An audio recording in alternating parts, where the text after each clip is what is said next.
gostaria de convidar o pastor Tiago a vir à frente. Nós iremos orar, pedindo a Deus que direcione tudo que vai ser dito nesse momento, que Deus esteja usando novamente nosso pastor Tiago, para que ele traga aos nossos corações aquilo que ele já colocou na mente e no coração do pastor Tiago. Vamos orar então? Senhor, graças te damos porque o Senhor é maravilhoso, o Senhor é o único Deus. Te damos graças porque o Senhor nos escolheu e hoje nós estamos aqui pela tua misericórdia. Obrigado por esses 122 anos, obrigado pela vida de cada irmão, obrigado pela vida de cada pessoa que foi transformada pelo teu Espírito Santo por intermédio dessa igreja nesse local. Te agradecemos porque a cada instante nós podemos ver a sua boa mão sobre todos nós podemos ver os frutos que essa igreja tem conseguido através do teu amor, da tua graça, através de ti, Senhor.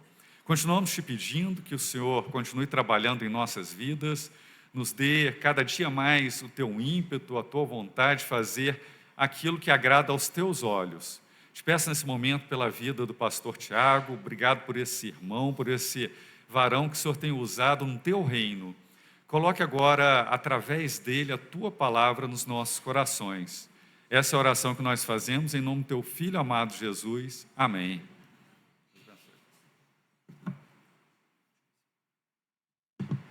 Deixa eu ver se aqui dá para vocês me ouvirem bem, tá? Estou me sentindo o Papa no Vaticano com esse microfone aqui. Fica igualzinho. Chique, viu, pastor Kilder? Muito bem, meus irmãos, ontem tive uma experiência maravilhosa de estar com os irmãos aqui no culto. Depois do culto, o jantar. Depois do jantar, uma sobremesa japonesa. E foi uma benção, eu ganhei um pacote aí. Eu levei o irmão lá para comer comigo, mas ele não estava dando conta. Não como comida crua. Eu falei, mas você tem que aprender a comer, né? Lá no hotel, eu coloquei lá embaixo no hall assim, abri e falei, lá, que hoje você vai experimentar a comida japonesa. Cadê os irmãos que me ofertaram ontem? Estão aí? Eu vou ter que levar um pacote desse para a Isabela, porque eu mandei uma foto para ela e ela ficou assim, não aceito, você tem que... Irmão Sérgio, né? Sérgio e Alana, lá da Izen Japanês Cuisine. Chique, né, o nome? E ela falou que eu tenho que levar para ela. Eu vou ter que resolver isso com o pastor Kilder depois aí. Mas foi muito bom estar aqui. Eu gosto de aniversário da igreja. Porque, como eu disse para os irmãos ontem, eu acredito na igreja. Eu não acredito que as grandes demandas desse mundo, as grandes transformações que esse mundo precisa experimentar, virão do Palácio do Planalto, do Congresso Nacional, do STF, do STJ, de alguma dessas bandeiras, de algumas dessas pessoas. Eu não acredito que as grandes demandas e necessidades da nossa nação e do mundo virão de Israel, ou dos Estados Unidos, ou de um país do Oriente, ou um país ali da Ásia. Eu não acredito que as grandes soluções que esse mundo precisa virão de instituições como a escola, ou como mesmo a família de sangue, apenas. Porque a Bíblia me ensina algo diferente. A Bíblia diz que a única instituição capaz de ter a chave do reino, daquilo que ela ligar na terra, vai ser ligado no céu. Daquilo que ela desligar na terra, terá sido desligado no céu, é a igreja. Eu acredito na igreja, na ação da igreja, na missão da igreja. Essa bandeira eu levanto. Esse acampamento eu faço pela igreja. Quanto pecado a gente viu no nosso meio, de gente que nunca moveu uma unha pela obra de Deus, mas abraçou outras bandeiras, abraçou outras causas, injetou todas as suas energias, brigou com a família, brigou com Deus e o mundo, brigou com todo mundo, se isolou, se indignou, levantando bandeiras de homens, levantando causas de instituições que não são o Evangelho. Os últimos 4, 5 anos mostrou o pecado da igreja, de muita gente omissa na obra de Deus, que de repente se tornou agentes do Evangelho, mas não com as bandeiras do Evangelho, mas com as bandeiras que o mundo propõe, com as armas que o mundo propõe para a gente. Gente que não gostava da igreja, não frequentava a igreja, não ia à igreja, mas de repente está toda zangada porque o Estado ameaça a igreja. Gente reclamando de uma igreja da qual nunca fizeram parte. Gente reclamando de uma educação cristã da qual nunca envolveram os filhos. Gente atribuindo ao diabo aquilo que vem sob a soberania de Deus. Porque quando a igreja enfrenta a dificuldade de ser igreja no Brasil, é Deus que está por trás dessas circunstâncias. É Ele quem promove e é Ele quem permite a perseguição, o acirramento. E foi graças a essa perseguição da igreja lá em Jerusalém, como nós vimos ontem um pouquinho, que a igreja se espalhou pelo mundo, que os evangelhos foram escritos, que os apóstolos se instituíram. Quem disse que Deus quer que fique fácil para a igreja evangélica no Brasil? Quem disse que Deus quer que as leis do Estado, da escola, sejam mais fáceis para a gente ser evangélico? Quem disse que Deus não quer que sejamos atribulados por ímpios com poder sobre nós? Porque Paulo diz em Romanos que toda autoridade foi instituída por quem, meus irmãos? Deus não se engana. Ninguém está à frente das nossas autoridades porque Deus cochilou. Deus deu um cochilo e de repente alguém do mal assumiu o poder. Deus está no controle. Eu acredito na igreja. Eu acredito que Catalão não vai experimentar as grandes mudanças quando um novo prefeito evangélico, um novo vereador cristão, uma irmã da igreja abraçar as causas dos palácios do governo dessa cidade. Eu não acredito nisso. Porque a Bíblia me diz que a igreja é que é sal e luz do mundo. É a igreja. É a igreja. E eu queria compartilhar com vocês a carta de Paulo aos Efésios. Abra sua Bíblia lá. E a gente vai tirar pelo menos 3 princípios aqui para nós, para a nossa igreja.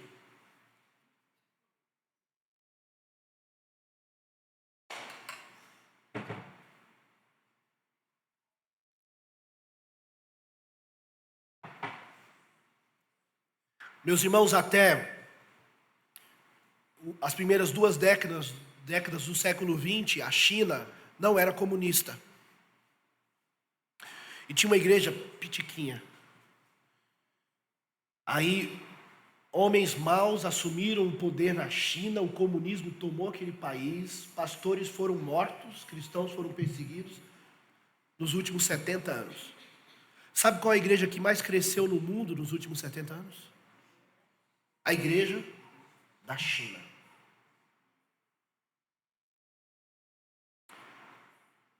Como Justino Mártir disse no começo dos primeiros séculos da igreja, que o sangue dos cristãos mortos foi a semente da igreja. Eu acredito na igreja. Por essa causa, vale a pena viver e morrer pela igreja do Senhor. Ela é o presente de Deus para esse mundo.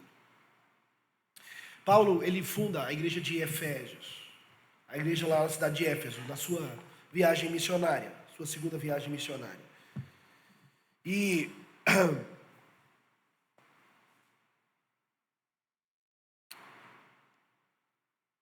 quando ele planta essa igreja, ele não fica ali muito tempo, ele está em viagem. Mas no capítulo 3 de Efésios, no versículo 13, Paulo diz assim: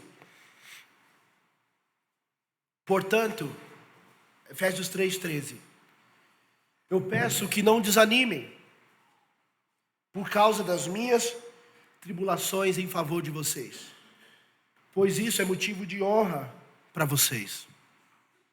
Por que Paulo diz isso, meus irmãos? Porque ele escreve a carta de Efésios preso. Paulo estava preso. Ele estava naquele caminho em que, de Cesareia, ele vai para Jerusalém. Lá em Jerusalém ele é preso. Ele passa pela mão de Festo, de Félix, de algumas autoridades, até que Paulo é acusado de dissidência, de se levantar contra o império, de se levantar contra o imperador, de se levantar contra as autoridades instituídas por causa do Jesus que ele pregava. E aí Paulo apela para César. Ele diz: eu sou cidadão romano, vocês não podem me prender e me condenar desse jeito. E ele apela para César. Então Paulo começa uma saga, uma viagem de Jerusalém até chegar em Roma. Os irmãos conhecem ali a descrição em Atos do naufrágio de Paulo indo para Roma. O navio naufraga, ele vai parar na ilha de Creta. De lá ele continua a viagem até chegar em Roma. E lá em Roma, Paulo ficou em prisão domiciliar por mais ou menos uns 2, 3 anos, aguardando o julgamento. Nesse inteirinho, ele passa por um breve momento de liberdade provisória ali, mas ele volta à prisão, que por fim ele vai ser morto, segundo a história, decapitado pelas mãos do imperador. Então, quando Paulo escreve a carta aos Efésios, ele está escrevendo uma das chamadas cartas da prisão. Timóteo, Tito, Efésios, são cartas de um apóstolo preso. E qual foi a razão dele escrever essa carta? A principal razão. Paulo percebeu que a sua prisão tinha produzido desânimo na igreja, porque ele era o grande fundador da igreja de Éfeso, ele era o pastor que tinha plantado aquela igreja. Ele era o apóstolo, o homem mais importante da igreja naquele tempo. E aí, de repente, a igreja de Éfeso, e não só a igreja de Éfeso, porque essa carta, ela não foi escrita só para a igreja de Efésios, porque era uma carta que eles colocavam o nome de uma outra igreja no prefácio também, na introdução. Era uma carta para várias igrejas. Mas Paulo escreve para Éfeso também, porque ele está preocupado, porque essas igrejas estão se desanimando por causa da sua prisão. Puxa, o nosso pastor, plantador da nossa igreja, começou esse trabalho aqui, está preso. Então, nós vamos morrer na praia aqui. Se prenderam o mais poderoso entre nós, quanto mais a gente. Se prenderam o nosso líder, quanto mais, o que vai sobrar de nós? O que vai ser da gente? E a cidade de Éfeso era uma cidade pagã, com muita idolatria, com muita promiscuidade. Tinha o templo, a deusa Diana dos Efésios. Havia prostituição cultual. Havia muitos problemas e perseguição à igreja, secularização, misticismo, idolatria, imoralidade. E de repente Paulo percebe que esses irmãos estavam desanimados. Então ele escreve a carta aos Efésios para animar o coração dos irmãos, para continuarem sendo parte da igreja e trabalhando pela igreja e continuando a obra da igreja. Então essa carta de Paulo aos Efésios é uma carta de revitalização, de ânimo, de motivação, de levantar a nossa moral como igreja. É uma carta que a gente lendo com cuidado os seus 6 capítulos, o resultado dessa leitura precisa ser ânimo da gente fazer parte dessa igreja. Como nós ouvimos ontem, essa igreja é o nosso ponto de partida, é o nosso ponto de reabastecimento, de redirecionamento e de chegada na vida. A igreja é o eixo pelo qual a gente anda nesse mundo. A igreja é o ponto de referência para definir a nossa identidade e as nossas funções e a nossa missão nesse mundo. Paulo escreve a carta aos Efésios, então, para animar o coração desses irmãos, para não ficarem desanimados diante das suas cadeias, diante das suas tribulações.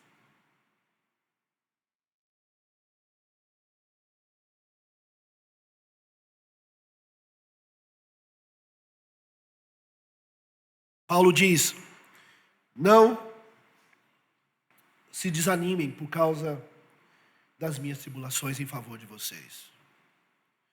Como anda o ânimo dos irmãos nessa celebração de 122 anos?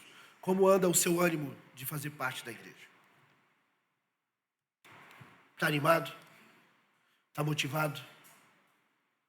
está pronto para continuar fazendo parte disso? Você entende o privilégio que é fazer parte dessa igreja? A honra que é não incluí-la na sua agenda, mas ter sido incluído na agenda dela. Você entende a honra que é ser parte dessa instituição? E Paulo traz vários argumentos para defender a igreja e animar o coração dos irmãos. Eu queria destacar 3. Paulo, primeiramente, ele vai dizer para os irmãos, versículo 4 do capítulo 1, logo da introdução.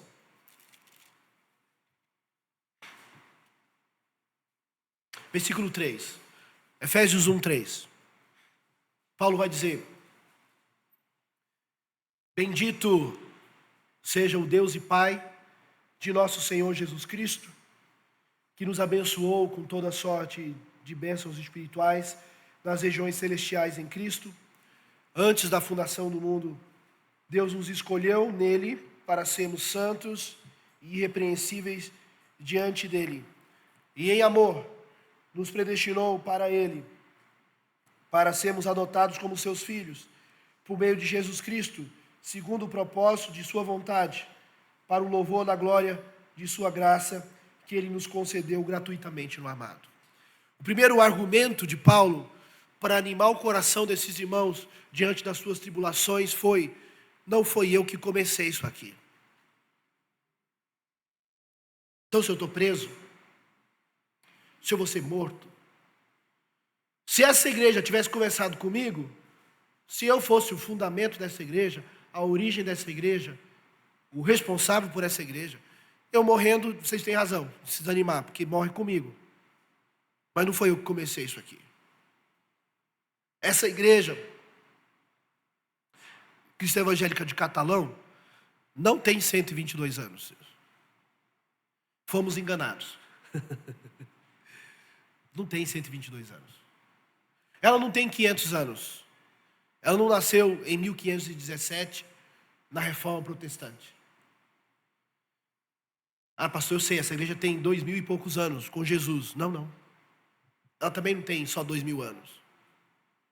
A história dessa igreja, a origem dessa igreja, o início dela, diz Paulo aqui, versículo 4, antes da fundação do mundo. Você faz parte da instituição mais antiga do mundo. E nada derrubou essa instituição. Não vai ser agora que alguém vai derrubar. É o que Paulo está dizendo. Tem uma construtora japonesa chamada Kongo Gumi Foundation. É considerada a empresa em atividade mais antiga do mundo. Ela foi fundada em 578. Ela começou como uma empresa de construção de templos e ela foi sobrevivendo e se adaptando em cada época para produzir outro tipo de coisa. Durante a Segunda Guerra Mundial, por exemplo, ela fabricou caixões para se manter. E ela tem 1440 anos em atividade. É considerada a empresa mais antiga do mundo. Por que é interessante e por que foi importante Paulo trazer esse argumento para animar o coração dos irmãos sobre a idade da igreja? Vamos fazer uma reflexão aqui. Se você vai começar a trabalhar numa empresa e você tem duas opções: de começar a trabalhar numa empresa que tem, como a Mercedes, como a General Motors, agora não é mais GM, né? Tem outros nomes, eu não lembro. Uma empresa que tem 70 anos, 80 anos de atividade, 90 anos, que tem um sólido histórico de estabilidade financeira. Ou um amigo seu te chama para uma startup que ele está começando, que ele conseguiu tirar o CNPJ a semana passada. Se você recebesse o convite para trabalhar nessas duas empresas, qual das duas você teria mais segurança de ser funcionário? Você não está bem financeiramente, não está sobrando dinheiro no seu bolso, não. Você não está podendo fazer uma aventura para ver o que dá. Você precisa de estabilidade, segurança, salário, renda para sua família. Você trabalharia para Chevrolet, para Ford, para Mercedes, ou iria para o CNPJ que tem 1 semana de vida? Qual das duas empresas que você escolheria se você fosse contratado?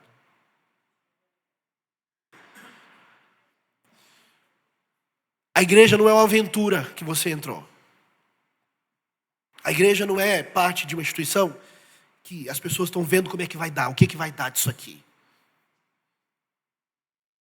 Ela tem, a idade dela é antes da fundação do mundo.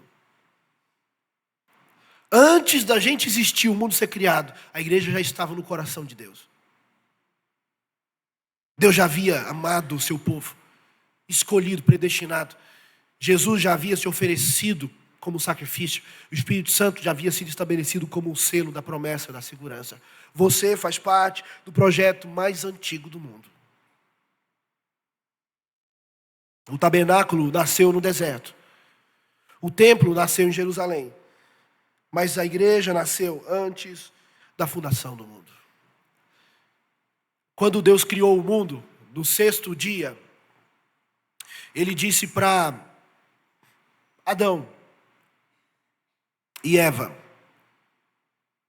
sede fecundos, multiplicai-vos, enchei a terra, sujeitai-a, dominai-a, sobre as aves dos céus, sobre os peixes no mares, sobre os animais terrestres.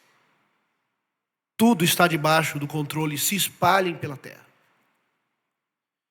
E diz Deus em Gênesis capítulo 2, que Deus criou o homem à sua imagem e semelhança. Homem e mulher os criou. Capítulo 1. E no capítulo 2 diz que Deus plantou o jardim do Éden e pôs o homem e a mulher nesse jardim para o cultivar e guardar. E a esse homem e essa mulher, a primícia da criação de Deus, Deus deu características exclusivas só do ser humano. Nós fomos criados à imagem e semelhança de Deus. Nós refletimos a glória de Deus. Nós apontamos para Deus com a nossa existência. Porque nós temos características semelhantes a dele. Porque nós lembramos Deus. Nós somos a partir dele, criados a partir dele. A ordem de Deus para o homem era se multiplicar e encher a terra. Porque o homem é o marco da glória de Deus. Os reis antigos usavam uma estratégia para demarcar o seu território. Eles levantavam torres, eles levantavam muros, eles levantavam palácios nos limites do território do seu reino, para deixar claro que aquilo tudo fazia parte do seu reino, para deixar claro a sua glória, a glória do rei, a majestade do rei. Sabe quais são os marcos de Deus estabelecidos no Gênesis para espalhar a sua glória pelo mundo, o ser humano? Vão e se espalhem pelo mundo, porque aonde vocês forem, a minha glória vai brilhar através de vocês. Esse era o plano, esse era o projeto. Mas em Gênesis capítulo 3, o homem e a mulher e o homem pecam, se afastam do propósito de Deus, duvidam do cuidado de Deus, dão ouvidos à serpente que quer usurpar a glória de Deus. Eles são castigados por Deus. Eles são expulsos do jardim. Mas Deus ainda mantém a sua graça sobre eles, os protegendo, os cobrindo. Quando eles pecam, Deus mata os animais. E o primeiro derramamento de sangue na Bíblia acontece quando o próprio Deus mata animais para cobrir a nudez do homem por seu pecado. Meus irmãos, a palavra glória é shaká e doxa, a palavra hebraica, a palavra grega, ela tem um significado muito interessante. Antigamente, os reis eram considerados deuses pelos povos pagãos. Os reis eram deuses na terra. Os faraós, por exemplo. E como é que você faz um ser humano normal ser visto como majestoso, mais importante do que todos os outros. Você enche esse rei de adereços reais, uma coroa de ouro, um cetro com diamantes, um manto bordado de ouro, uma armadura de ouro, um carro de ouro, um palácio de ouro. Você cerca esse rei de adereços para mostrar que quando ele está passando, não é qualquer ser humano que está passando, ele é diferente dos demais, ele é mais brilhante do que os demais, ele é mais poderoso do que os demais, ele é o rei. A palavra glória, doxa, significa esse adereço real, algo que evidencia a majestade e a glória de Deus. Então, toda vez que você ouve na Bíblia a nossa missão de glorificar a Deus, é que nós temos que enaltecer e evidenciar a majestade de Deus através da nossa existência. Nós temos, ao existirmos, a missão de enaltecer, de apontar, de evidenciar a majestade e a glória de Deus. O Salmo 19 diz, inclusive, que essa missão não é só do ser humano, que essa missão é do mundo inteiro. O Salmo 19 diz que os céus proclamam a glória de Deus, e o firmamento anuncia as obras de suas mãos. Um dia discursa a outro dia, uma noite dá conhecimento a outra noite. Deles não se ouve nenhum som, mas em toda a terra se faz ouvir a sua voz. Ou seja, mesmo o sol ou a lua não sendo seres vivos, só o fato de existirem, eles são doxa, eles apontam a glória de quem os criou. Se o sol é tão brilhante assim, se a terra, esse planeta azul é tão bonito assim, imagine então o brilho e o tamanho daquele que os criou. Nossa missão cósmica, dada no jardim, era de espalhar a glória de Deus por toda a terra. O pecado nos afastou desse propósito. Mas Deus fez uma promessa em Gênesis 3,15, que o filho da mulher ia esmagar a cabeça da serpente. E da linhagem do outro filho de Adão, que foi Sete, vem Enos, vem Enoque, vem Noé. E quando você lê a genealogia de Jesus em Mateus capítulo 1, você vê que Jesus veio da descendência desse filho de Adão. Deus cumpriu a sua promessa. Ele estabeleceu aliança com o povo que ele escolheu. O pecado tirou essa missão de glorificar a Deus de todos os seres humanos. Mas Deus escolheu um povo. Antes da fundação do mundo, no meio desse mundo de pecado, ele já tinha o propósito de tirar desse mundo cheio de pecado um povo para continuar espalhando a sua glória pelo mundo. Essa é a tua história e a minha. A igreja é parte desse projeto, estabelecido por Deus antes da fundação do mundo. Você faz parte do projeto mais antigo do mundo, da instituição mais antiga do mundo. É sólida, não é uma aventura passageira. Ela não vai morrer na praia. Não tem um governo de agora, ou o governo de antes, ou o governo de depois, que vai fazer com que ela caia. As portas do inferno não vão prevalecer contra a igreja do Senhor. Quando Jesus começou a igreja apostólica, de todos os imperadores romanos que governaram até o século IV, 10 deles perseguiram os cristãos de morte. Nero incendiou Roma no ano 64. Colocou a culpa nos judeus cristãos e iniciou uma grande perseguição localizada ali na cidade de Roma. Nero prendia os cristãos, os mergulhava no óleo, colocava fogo e pendurava pelas ruas da cidade de Roma, dizendo que os cristãos eram as tochas que iluminavam a cidade. A perseguição de Nero foi geograficamente muito pontual, foi ali na cidade de Roma. Mas essa perseguição com os imperadores que viriam depois, Tibério, Justiniano e outros, seria maior. No ano 70, 7 anos depois que Roma foi incendiada, Jerusalém foi invadida e destruída. E a perseguição aos cristãos se acirrou e se espalhou por todo o mundo conhecido. Os cristãos eram arrastados, presos, decapitados, perseguidos. A igreja se reunia clandestinamente, a igreja se reunia escondida. Mas nada disso apagou a igreja. Ela estava tão forte no século IV que o imperador Constantino entendeu que o melhor caminho seria abraçar essa igreja. E essa igreja cristã se tornou a igreja, no final do século IV, a igreja oficial do Estado romano. Olha a vitória da igreja. É claro que com isso vieram vários problemas institucionais, mas veja a vitória de uma igreja que sobrevive aos rigores mais difíceis.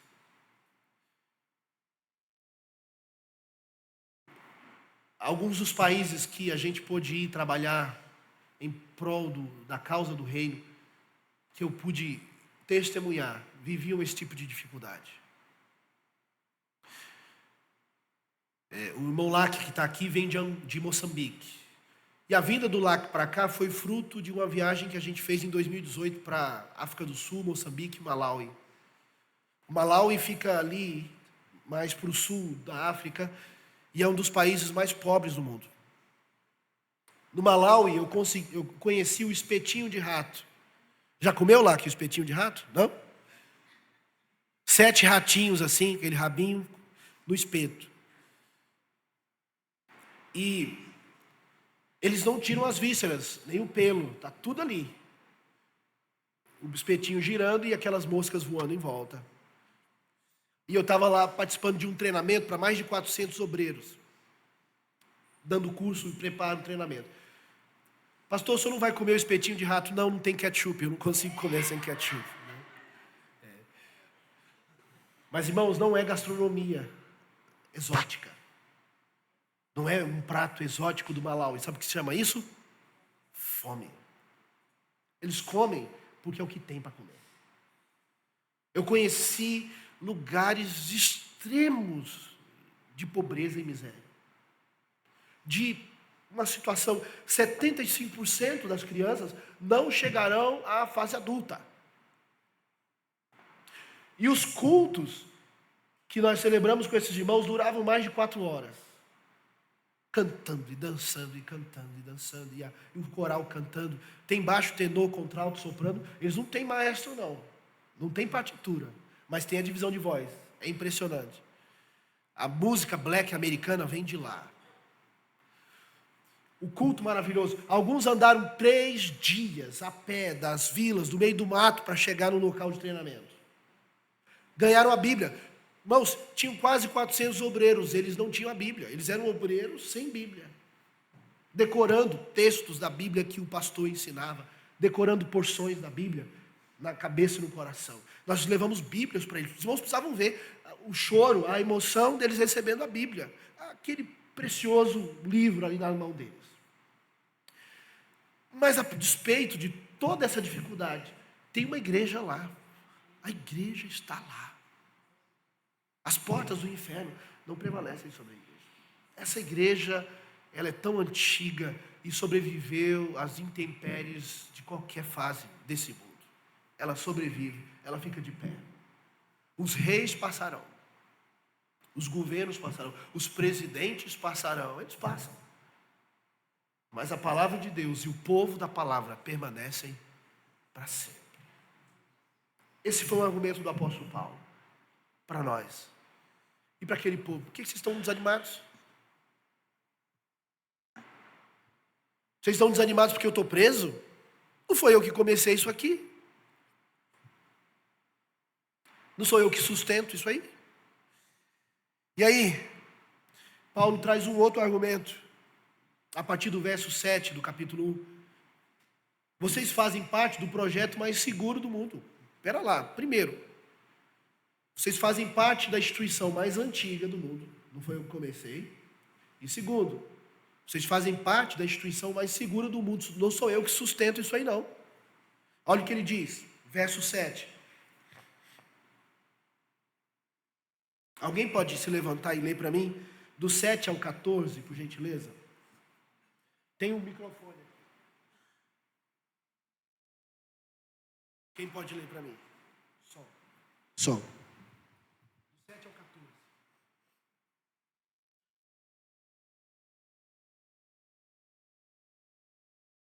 Quem leu, pastor?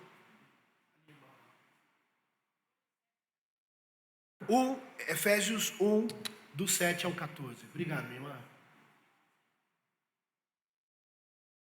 No qual temos a redenção, pelo seu sangue, a remissão dos pecados, segundo a riqueza da sua graça, que Deus derramou abundantemente sobre nós em toda a sabedoria e prudência, desvendando-nos o mistério da sua vontade, segundo o seu beneplácito, que propusera em Cristo, de fazer convergir nele, na dispensação da plenitude dos tempos, todas as coisas, tanto as do céu como as da terra. Nele, digo, no qual fomos também feitos herança, predestinados segundo o propósito daquele que faz todas as coisas conforme o conselho da sua vontade, a fim de sermos para louvor da sua glória, nós, os que de antemão esperamos em Cristo, em quem também vós, depois que ouvistes a palavra da verdade, o evangelho da vossa salvação, tendo nele também crido, fostes selados com o Espírito Santo da promessa, o qual é o penhor da nossa herança até o resgate da sua propriedade em louvor da sua glória. Amém. Obrigado, minha irmã. A minha mãe foi professora da rede pública muitos anos, concursada. Lá em Campo Grande, no período que meu pai estava lá plantando uma igreja, nós estávamos, ela dava aula, professora, muitos anos. E eu era menino, mas eu não me esqueço dela reclamando porque o Collor tirou o dinheiro dela. Alguém perdeu o dinheiro aí com o Collor também? Perdeu? Na época que o presidente era o Collor de Mello, teve um saque aí. E ela ficou chateada, porque tinha um dinheirinho dela lá que ele levou, né? Você acha que está seguro porque investe no título do Tesouro Direto? Ou porque você é funcionário público? Porque o seu capital é particular, é privado, ou porque é público? Não existe garantia, meu irmão. Tudo pode quebrar. Tudo pode dar errado. Uma guerra pode trazer a iminência de uma desestabilidade financeira que vai atingir a propriedade privada de todo mundo. Os bens de todo mundo. Eu não sei qual é o investimento que você tem feito, se você já fez ou faz, que você pensa, está garantida a minha aposentadoria, está garantido o meu salário, está garantida a minha renda. Não existe segurança nesse mundo. Ninguém pode garantir isso para você.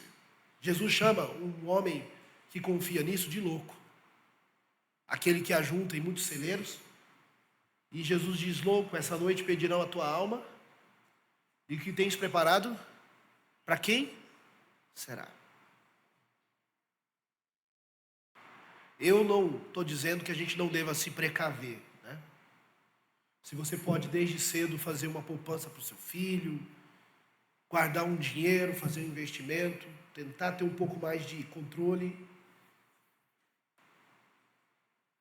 Mas os bancos, o Estado, não são as instituições mais seguras do mundo para trazer garantias para você. O Estado, os bancos, os seus rendimentos não são suficientes para trazer garantias para você. A igreja é. Aqui diz que essa igreja é dirigida pelo Deus e Pai, que nos redimiu em Cristo Jesus, o qual faz todas as coisas conforme o conselho da sua vontade. Não existe uma garantia maior do que essa para a sua vida e para a minha. Predestinado segundo o propósito daquele que faz, verso 11, todas as coisas conforme o conselho da sua vontade. Paulo está dizendo para aqueles irmãos de Éfeso, não fiquem desanimados com a minha prisão. Vocês fazem parte de uma igreja cuja idade remonta antes da fundação do mundo. Não foi eu que plantei essa igreja. Segundo, não sou eu que sustento. Não está nas minhas mãos. É o nosso Deus e Pai soberano que faz todas as coisas conforme o conselho da sua vontade, que escolheu, redimiu e salvou vocês. É Ele que sustenta esse projeto. Ele é o patrão. Ele é o chefe. Ele é o CEO. Ele é o dono. Ele é a garantia, e a garantia dele é eterna. Ele é, de fato, o único que pode te dar garantias vitalícias. Nada mais pode. Eu acho interessante essa coisa de garantia vitalícia, né? Porque se a gente morrer, passa um ano e já passou a garantia, né? Você é sócio, como é que chama? Vitalício, né? Não, eu sou sócio se eu estiver vivo, se eu estiver com saúde. Eu posso ficar doente 30 anos e nunca mais pisar no tal do clube que eu sou membro vitalício. Não tem garantia nenhuma isso, de fato. Aonde você tem depositado o seu futuro? Aonde você tem depositado a sua confiança? O que você tem ensinado para o seu filho? Para sua filha? Que é mais importante ele se formar naquela faculdade, passar naquele concurso, do que ele estar firme na igreja?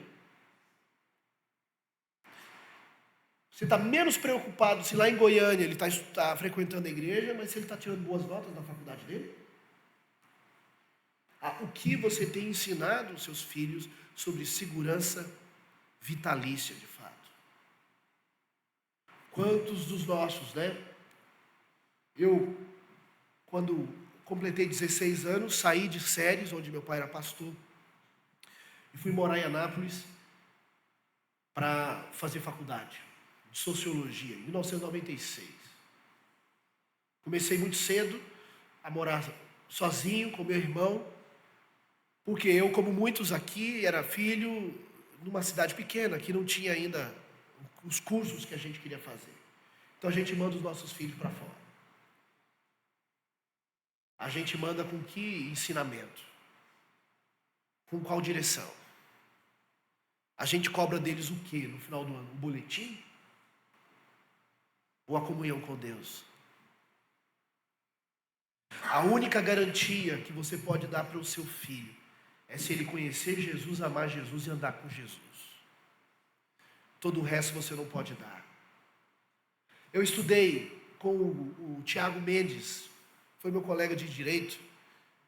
Tiago Mendes é filho do Dr. Carlos Mendes, que é um dos reitores da Uni Evangélica. E o Tiago Mendes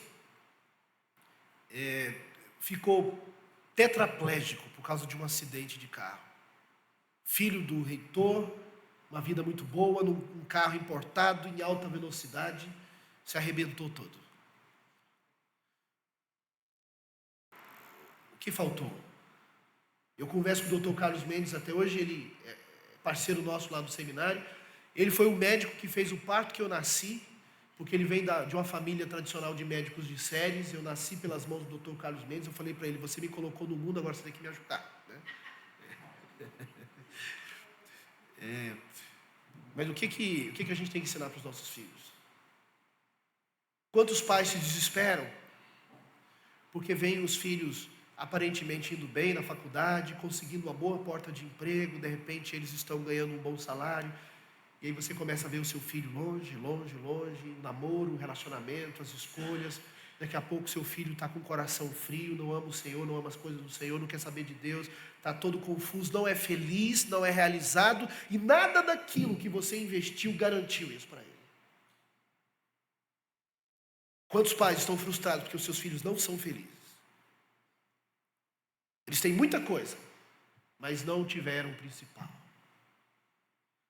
A única herança que meu pai deixou para a gente foi umas bíblias com capa, para a gente terminar de colocar, né? Meu pai gostava de Bíblia sem capa, ele gostava de colocar a capa da Bíblia. Alguém aqui já comprou Bíblia do pastor natalício, né? Ele colocava umas capinhas bonitas. Mas ele deixou uma outra herança. Ele ensinou a gente a ser crente, a amar o Senhor, a buscar o Senhor, a servir o Senhor. O resto, a gente corre atrás. Paulo está dizendo para essa igreja: meus irmãos, vocês estão desanimados porque eu estou preso, porque eu posso morrer, como se a igreja fosse morrer comigo. Não foi eu que comecei isso aqui. Esse projeto tem uma idade que é mais antiga do que esse mundo. E o segundo argumento de Paulo: meus irmãos, vocês fazem parte de um projeto que não está garantido por mim. Se eu morrer, o projeto não morre comigo. Quem garante, quem sustenta, Quem conduz esse projeto é o nosso Deus, e Ele faz todas as coisas conforme o conselho da sua vontade. Qual é a previdência privada mais segura do mundo? Qual é a poupança mais segura do mundo? Títulos pré-fixados, ações, fundos? Não. Hebreus 12, o autor dos Hebreus diz: portanto, visto que temos a rodear-nos tão grande nuvem de testemunhas, desembaraçando de todo o peso e do pecado que tenazmente nos assedia, corramos com perseverança a carreira que nos está proposta, olhando firmemente para o autor e consumador da nossa fé, Cristo, o qual, em troca da alegria que lhe estava proposta, suportou a cruz, não fazendo caso da ignomínia, e está assentado à direita do trono de Deus. O seu patrão, o seu Senhor, o chefe da sua instituição, da sua igreja, se chama Jesus, se chama Deus Trino, e Ele é poderoso, nada tira dele o controle. Nada tira dele o controle. Paulo diz em Romanos capítulo 8, quem poderá nos afastar do amor de Deus? Nem morte, nem vida, nem anjos, nem principados, nem coisas do presente, nem do porvir, nem poderes, nem altura, nem profundidade, nada pode nos separar do amor de Deus. Isso é para animar a gente. A gente não faz parte de qualquer coisa. É da igreja do Senhor. A mais antiga e a mais segura que existe para a sua vida e para a minha. Terceiro e último argumento de Paulo é que ele vai dizer no versículo 6 de Efésios 1, que Deus nos escolheu para o louvor da sua glória. No versículo 12, Paulo vai dizer que Jesus morreu na cruz para nos salvar, para o louvor da glória de Deus. E no versículo 14 de Efésios 1, ele vai dizer que o Espírito Santo nos fortalece e nos sela para o louvor da glória de Deus. Então Paulo diz em Efésios capítulo 1, que Deus nos escolheu para o louvor da glória de Deus, que Jesus nos salvou para o louvor da glória de Deus e que o Espírito Santo nos sela e nos fortalece para o louvor da glória de Deus. A ação trinitária de Deus é para que Ele seja glorificado. E essa é a missão mais importante do mundo. Nós fomos criados para a glória de Deus. Então, o terceiro argumento do apóstolo Paulo é que, além de vocês fazerem parte da igreja, que é a instituição mais antiga do mundo, além de vocês fazerem parte da igreja, que é a instituição mais segura do mundo, vocês fazem parte da igreja cuja missão é a missão mais importante do mundo, que é glorificar a Deus. A missão de uma fábrica de sapatos é fabricar sapatos. A missão de um banco é arrancar nosso dinheiro. Eu ia falar isso aí. De cuidar do nosso dinheiro com os jurozinhos baixos. A função da igreja é a mais importante do mundo, é glorificar o nome de Deus. Lembrando, glorificar a Deus significa evidenciar a sua majestade, a sua glória, o seu poder. Apocalipse 4:11 diz: digno é o Senhor de receber toda a glória, honra e poder, porque tu criastes todas as coisas. Nós nascemos para a glória de Deus. A nossa vida não é sobre nós, mas sobre a glória de Deus. Os nossos relacionamentos não são sobre nós, mas sobre a glória de Deus. Nós estamos aqui para glorificar a Deus. A igreja foi criada para glorificar a Deus. A igreja também, diz Paulo, foi criada para proclamar o nome de Deus. Efésios 2:7 diz que nós temos que mostrar nos séculos vindouros a suprema riqueza da sua graça. Que nós somos agentes desse evangelho. Veja a nossa missão, glorificar a Deus e pregar a sua mensagem de resgate e de salvação para o mundo perdido. Não existe missão mais importante do que essa. Essa é uma crise que muitos funcionários públicos têm. A pessoa fica empolgada porque passou no concurso. Aí chega nos primeiros dias de trabalho, senta ali no computador, começa a fazer as coisas, né, que mandam. Mas essa empolgação, depois de uns anos, vai passando assim, porque eu não sei. Parece que o que você está fazendo não tem um resultado prático. Muita gente sai do setor público, vai para o privado, quer viver a emoção de ver o fruto, de ver algo que é relevante de alguma forma. Meu irmão Sally é engenheiro e ele tinha passado no curso da Eletronorte, e ele estava trabalhando na Taesa, que é uma empresa argentina, que trabalha com transmissão de energia das estações das hidrelétricas para as estações. Ele preferiu continuar no setor privado, porque lá ele tinha uma perspectiva de utilização do seu conhecimento na área de engenharia, que ele não teria dentro do setor público da Eletronorte, onde ele pouco mexeria com as coisas que ele tinha aprendido. Se tem uma coisa que deixa a gente assim meio desanimado, é quando a gente acha que o que a gente está fazendo não tem fruto nenhum. Que não tem efeito, não tem relevância nenhuma. Tanto faz se eu fiz ou não. E aí a gente começa a viver aquilo que esse mundo vive, que é o utilitarismo. Eu escolho o trabalho pela utilidade que ele me traz de renda. É só isso. E quantos dos nossos jovens estão nisso, perderam o senso de vocação, de que eu nasci para fazer algo para o Senhor. E os nossos jovens estão escolhendo o setor pelo edital. Peraí, isso aqui... Não, isso aqui... O salário não é muito bom, deixa eu ver o outro aqui. Né? A gente está perdendo naquilo que Zygmunt Bauman chama de uma geração líquida, uma conexão do trabalho com a vocação. Trabalho não é só uma questão de colocar o pão na mesa, mas é a questão de cumprir um propósito. Pois bem, como você preenche esse vazio de propósito? Faça parte da igreja. Você pode estar envolvido em qualquer área profissional desse mundo. Se você fizer parte da igreja, você está dentro de um propósito, de uma missão, que é a missão mais importante do mundo.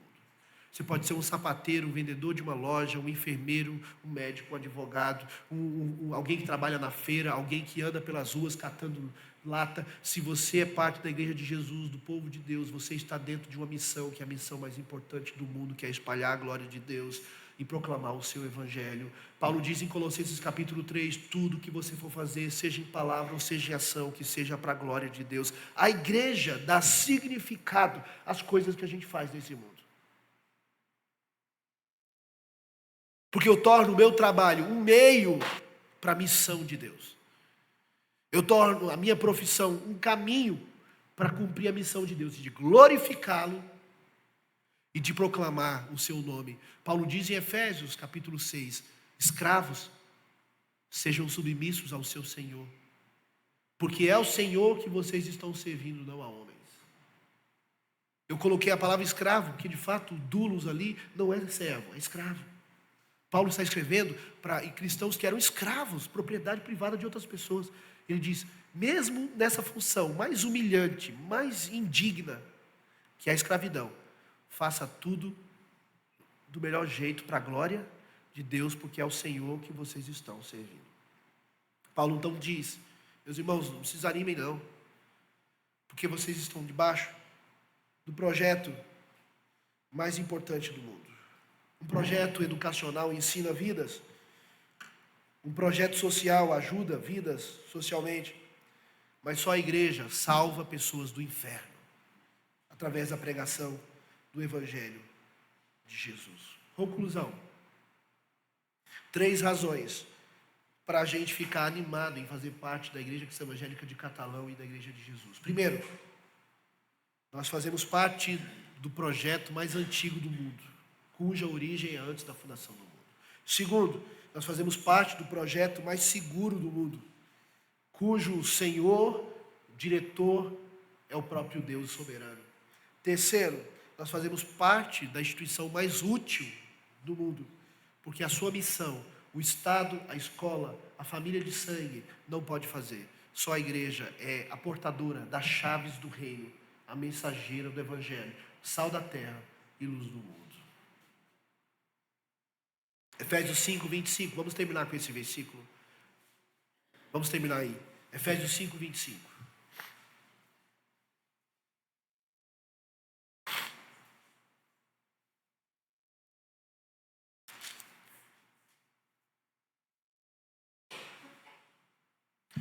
Efésios 5, 25. Maridos, cada um de vocês ame a sua esposa. Tudo bem, até aí parece que eu quero falar sobre marido, mas não é sobre os maridos que eu quero falar agora. parte final.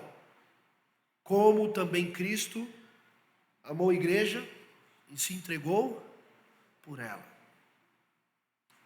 Eu acredito na igreja. Não despreze a igreja, porque Jesus a amou e se entregou por ela. Não despreze a igreja, porque ela é tão importante que Jesus a amou e se entregou por ela. Você é um privilegiado por fazer parte desse projeto. Nada é mais antigo, nada é mais seguro e nada é mais útil para esse mundo do que a igreja de Jesus. Senhor, obrigado por essa manhã, pela tua palavra. Conforta, consola, fortalece, anima o coração de cada um de nós. Que os argumentos do apóstolo Paulo para essa igreja também fortaleçam a nossa fé. Nos lembremos de quem nós somos e o que nós estamos fazendo aqui. Tira o medo do nosso coração. Nos ajude a ensinarmos isso para os nossos filhos. Tem misericórdia, Deus, de nós, que a gente não coloque como projeto para os nossos filhos somente as questões desse mundo. Que o ladrão pode roubar os tesouros desse mundo, a traça pode corroer, mas que nós ensinemos os nossos filhos a juntarem tesouros nos céus, onde os ladrões não podem roubar, as traças não podem corroer. Nos ajude a, como igreja do Senhor, executarmos a missão mais importante do mundo, que é glorificar o Senhor e proclamar o teu nome. Em nome de Jesus. Amém.